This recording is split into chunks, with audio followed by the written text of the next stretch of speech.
When it comes to making observations about the text you're studying, a helpful tool that a lot of Christians have used is simply highlighting or color coding the text.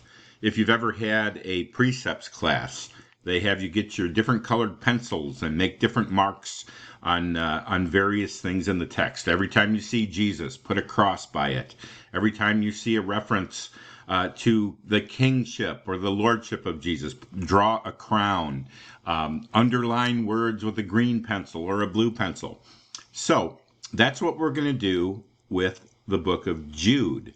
Now, there is no one key to highlighting any particular text. In other words, sometimes you want to look for comparisons, contrast, cause and effect, summary statements, repetition of words or ideas, conjunctions, figures of speech, verbs. So we've used these in the past to do assignments for this class. But in the book of Jude, I'm going to have us use these four. Why these? Well, I just read the text over and over and over, and these four themes seem to rise as important to identify. So here's what we're going to look for. Commands to Christians, highlight those in green. Condemnations, where God is condemning people, in hot pink. Comparisons to Old Testament figures or events, let's put that in gray. And other comparisons, not necessarily to Old Testament history, but just other comparisons. And Jude uses a lot of those. So, first, let's look for commands to Christians. So, Jude, a servant of Jesus Christ and brother of James, to those who are called, beloved in God the Father, and kept for Jesus Christ, may mercy, peace, and love be multiplied to you. There's a blessing, but not really a command.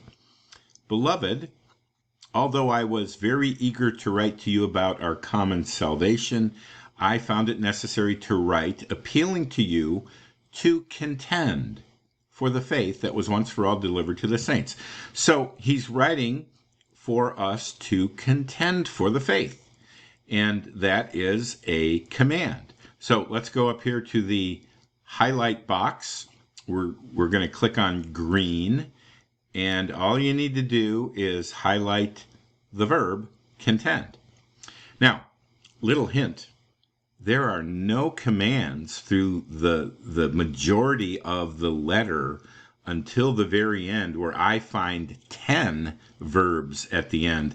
And let me just say this, let's count participles as verbs or as commands. So like in verse 20, but you, beloved, building yourselves up. So a participle is describing how you're to behave. It's not really a command, but there is a verb, an ing verb. So count participles as commands. Okay, so so you need to look for, I'd say, 9 other commands to Christians. Now, condemnations. And we're going to use hot pink for condemnations. And let's just keep reading in verse 4. For certain people have crept in unnoticed, who long ago were designated for this. Oh, wow. Does the word condemnation qualify as a condemnation? Yes, it does. All right. But you're going to keep going and looking for other words like destroyed for condemnation. Then comparison to the Old Testament. Let's go with gray. And here it says, now I want to remind you, although you once fully knew it, that Jesus, who saved a people out of the land of Egypt, afterward destroyed those who did not believe.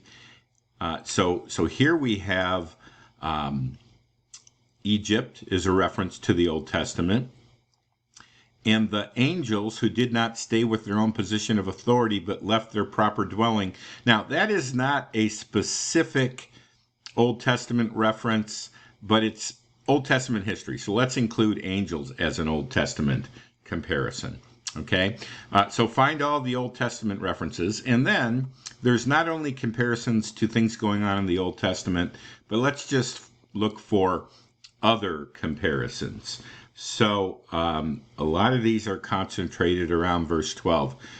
These are hidden reefs. Okay, these false teachers are hidden reefs, and he goes on to list a bunch of other things. So by the time you're done, you will have identified commands to Christians, condemnations, comparisons to the Old Testament, and other kinds of comparisons.